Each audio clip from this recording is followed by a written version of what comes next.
Over the last day or two, there has been an ongoing discussion amongst Bad Batch fans on social media about who's going to play Omega in live action. Right now, we have no confirmation if she ever will come into live action, but let's be real, that's probably the direction they're going to take with her character. She doesn't have accelerated aging, so I think at some stage, probably in the Mandalorian universe, she is going to appear. So I've seen various fans put forward fan castings of who they think should play an older Omega, and a popular pick I've seen is Florence Pugh. Now personally, I don't agree with this. Don't get me wrong, she's a great actress. I recently saw her in Don't Worry Darling, but I just can't see her in the role of Omega. It might work in the abstract and in fan art, but there are definitely better choices. For one thing, I think they should cast a New Zealander for the role, or at least someone who can do the accent and get the voice and resemblance down. One actress who both looks and could sound like a grown-up version of Omega is Keisha Castle-Hughes. She's an Australian-born New Zealand actress who has the features that match what you might expect from Omega in live action. All she needs to do is dye her hair blonde.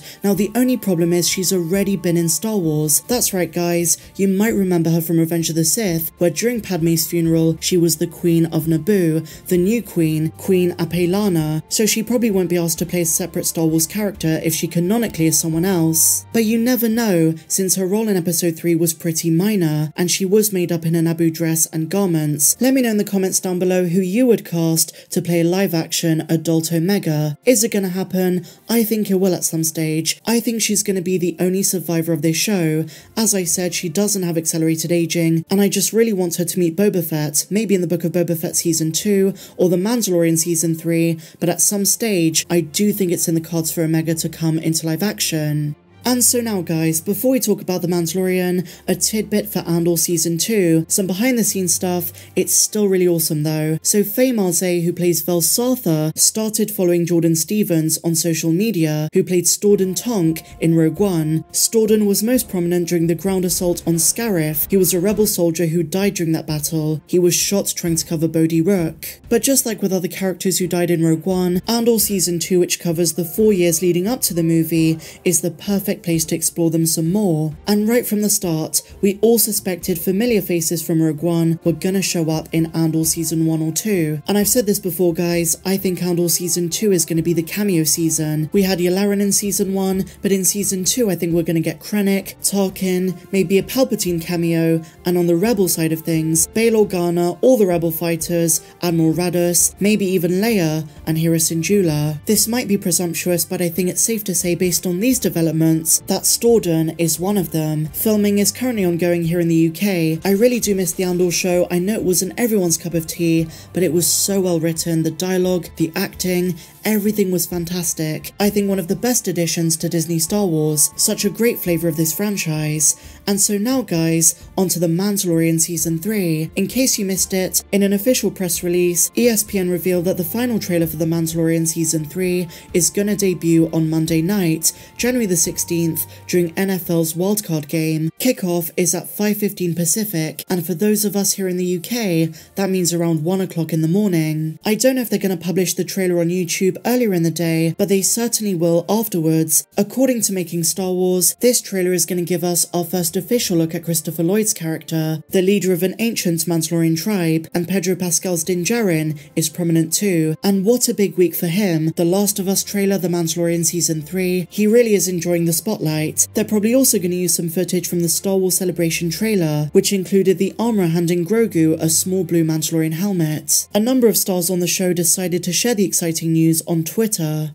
Ahead of the Season 3 trailer, the first t-shirt designs have been unveiled, and to be honest, the choice of characters is very telling about the direction that the third season is going in. It also speaks to the Making Star Wars reports about the plot, and suggests that many of those are true. The designs focus on Bo-Katan, Din Djarin, the Armourer, and Paz Vizsla, often grouped together. Major spoiler warning, but we were told that Season 3 is a coming together of all of the Mandalorian clans for the shared aim of the restoration of Mandalore. On top of this, Din Djarin is seeking redemption. Now he's not going to find the living waters under the mines of Mandalore, but we know that by the end, he is redeemed. I really hope he doesn't go back to the tribe. He needs to break free of the perception that being a Mandalorian means you can't show your face. Now even if Bo and the Armourer begin as adversaries, Making Star Wars say they do make up, and by the end, they all get along. That is indicative in these characters being together. It also looks really awesome and a good marketing decision to group the helmeted Mandos together. whether it's plot related or not. I also really love this one, where Grogu is at the heart of it. I'm really curious about where his story goes from here,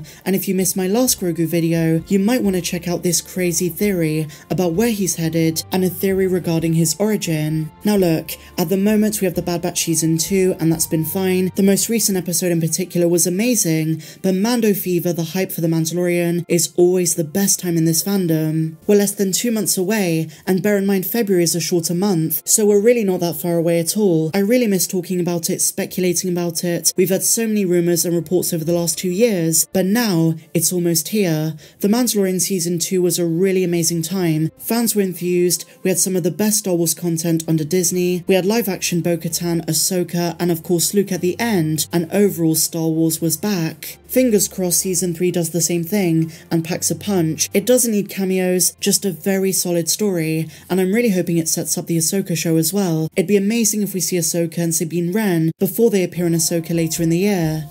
And so now guys, D. Bradley Baker has spoken with StarWars.com about the return of Commander Cody. In case you missed yesterday's video, I spoke about how Cody's role in the Bad Batch Season 2 Episode 3, The Solitary Clone, just set up the sequel to Obi-Wan Kenobi. Go and check it out if you missed it. But now the voice of all of the clones, D. Bradley Baker, spoke about his return, and specifically what was going through Cody's head. This is what he said. He is faced with the reality on the ground of what's actually transpiring, of what's unfolding. Well, as the fans know, and I think love, about the clones is that the clones exist in a moral universe. They know right and wrong, fair and unfair, just and unjust, and they want the best, and when we see it, they have the humanity and the intelligence to start to inspect the contrary of what may have been said or believed. So here we have Cody coming face to face now with the reality of what he signed on to, or what he stayed loyal to, as well as Crosshair, and so both of these guys are starting to see very directly and movingly what's up, in a way that cannot be denied, excused, or turned away from. And the way he mentions Crosshair,